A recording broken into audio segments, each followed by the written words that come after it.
Online ട്രേഡിംഗിൽ നഷ്ടപ്പെട്ട പണം തിരിച്ചുപിടിക്കാൻ യുവാവിനെ ബന്ദിയാക്കി.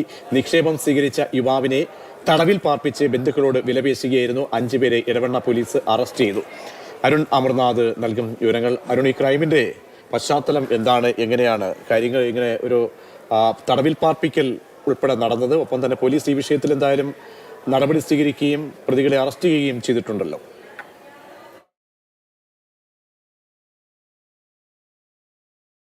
പേരിലായിരുന്നു ഈ ഒരു തട്ടിപ്പ് നടക്കുന്നത്.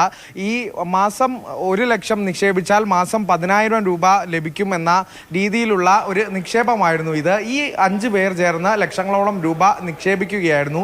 ഈ കാളികാവ് സ്വദേശിയാണ് ഈ പണം സ്വീകരിച്ചു വന്നത്.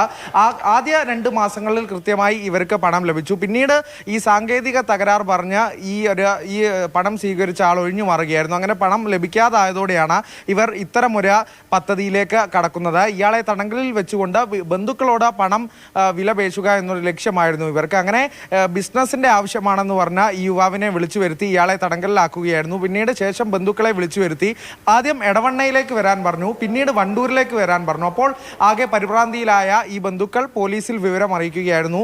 ഇന്നലെയാണ് പോലീസിൽ പരാതി ലഭിക്കുന്നത്. ഇന്നലെ വൈകിട്ടോടുകൂടി തന്നെ ഈ പോലീസ് അന്വേഷിച്ച് ഈ പ്രതികളിലേക്ക് എത്തുകയും ഈ പ്രതികളിൽ ഒരാളായ ബന്ധുവിന്റെ ആൾപ്പാർപ്പില്ലാത്ത വീട്ടിൽ ഇയാളെ താമസിച്ചിരുന്ന സ്ഥലത്ത് പുലർച്ചയോടുകൂടി ഇയാളെ ഈ പണം സ്വീകരിച്ചിരുന്ന ആളെ കണ്ടെത്തുകയുമായിരുന്നു. എന്തായാലും ഈ തട്ടിക്കൊണ്ടുപോകലിനും തടങ്കിലാക്കലിനും പോലീസ് കേസ് രജിസ്റ്റർ ചെയ്തിട്ടുണ്ട്. പ്രജീഷ്.